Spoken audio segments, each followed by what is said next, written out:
Celana panjang beruang kecil ditulis dan diilustrasikan oleh Chen Hixi. Matahari bersinar melalui jendela dan membangunkan si beruang kecil. Pagi yang indah sekali, katanya dalam hati. Aku akan melakukan sesuatu yang berbeda hari ini.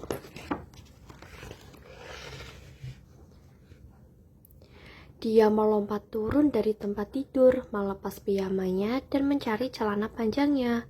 Dia melihat ke kursi tempat dia menaruhnya, dan ke lantai di bawah kursi. Lalu dia melihat ke dalam lemari laci untuk mencari tahu apakah celana itu ada di sana. Namun, celana itu tidak ada. Celana itu tidak ada dimanapun. Tapi celana itu pasti ada di suatu tempat, kata beruang kecil. Celana panjang tidak hilang. Aku akan pergi dan bertanya pada beruang tua. Dia pasti tahu di mana celana itu. Beruang tua sudah menikmati matahari di kursi geladaknya. Aku belum melihat celana panjangmu, katanya. Tapi tadi unta ada di sekitar sini. Mungkin dia tahu di mana celana itu.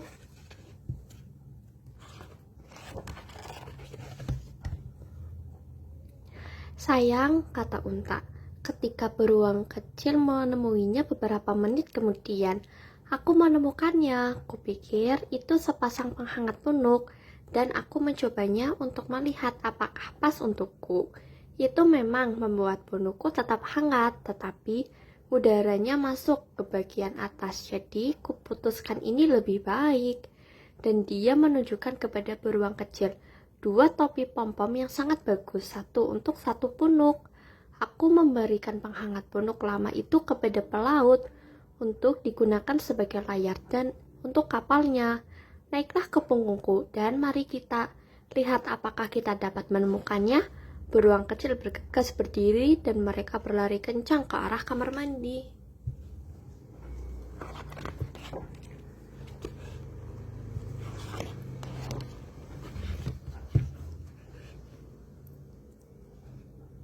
Pelaut sedang menjaga perahu dan bebek di kamar mandi. Aku memang menggunakannya sebagai layar, katanya. Tetapi mereka tampak seperti celana panjang, katanya. Itu karena mereka celana panjang, kata beruang kecil dengan kesal. Di mana mereka sekarang? Aku akan memberikannya kepada anjing untuk menyimpan tulang-tulangnya, kata pelaut. Maaf beruang kecil, sebaiknya kita bergegas. Dia mungkin bisa berada dimanapun sekarang.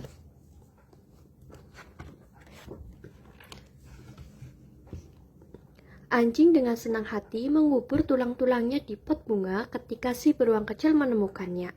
Tulang-tulangku terjatuh melalui penyimpanan tulang 2 tulang, katanya.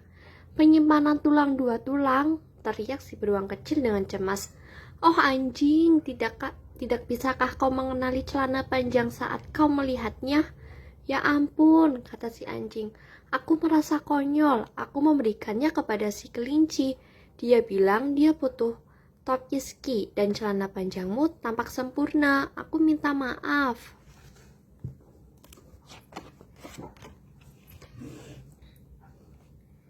Wih, teriak si kelinci saat ia melesat melewati si beruang kecil. Beberapa menit kemudian, meluncur menuruni pegangan tangga dengan ski 2 tongkat lollipop.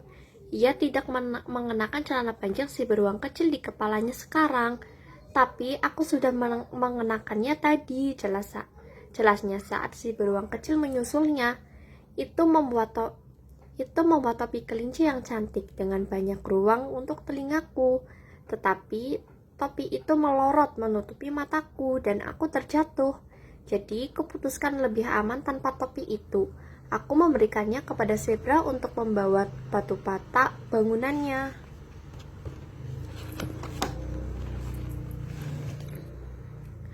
Zebra sedang membangun rumah untuk dirinya sendiri ketika beruang kecil tiba. Namun celananya tidak terlihat dimanapun. Aku bertanya-tanya milik siapa celana itu, katanya. Celana itu sangat berguna. Aku mengikat kakinya dengan tali. menaruhnya di punggungku, dan membawa semua batu bata ini ke sini dengan celana itu.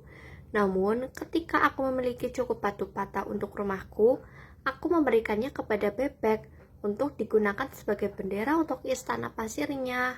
Maaf beruang kecil, aku tidak tahu celana itu milikmu.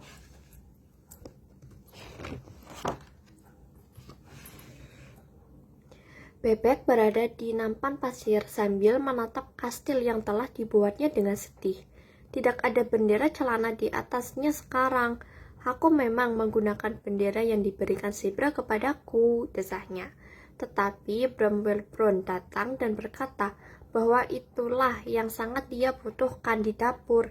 Ia memberiku bendera kertas ini untuk digunakan sebagai gantinya.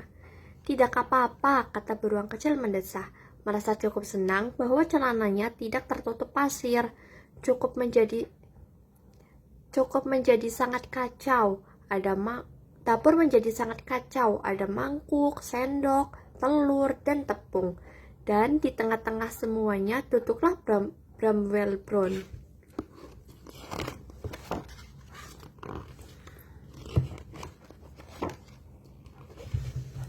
Dia memiliki celana panjang beruang kecil, tetapi, oh sayang, dia mengisinya dengan lapisan gula merah muda dan sibuk menghias kue besar dengan lapisan gula itu.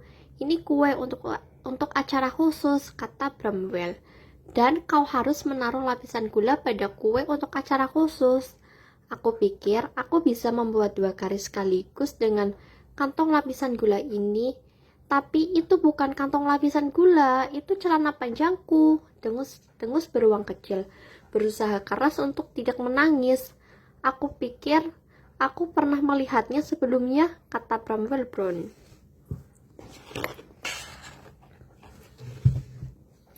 Jangan khawatir beruang kecil, kata beruang tua yang selalu datang pada saat yang tepat. Lapisan gula akan hilang dan akan terlihat baru lagi. Untuk apa kue khusus itu? Tanya beruang kecil, merasa sedikit lebih ceria mendengar berita ini. Yah, aku tidak begitu tahu, kata Bramwell. Aku hanya ingin membuatnya. Beruang tua berpikir keras. Mungkin itu seharusnya kue hari celana panjang, usulnya membantu. Jadi, itulah yang ditulis Bramwell Brown di kue itu. Dua kali, sekali dengan lapisan gula dari kaki celana kiri dan sekali dengan lapisan gula dari kaki celana kanan.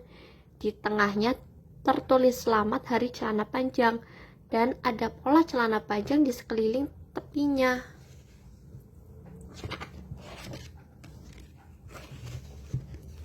Bebek mencuci celana panjang si beruang kecil dan mengeringkannya di dekat tungku.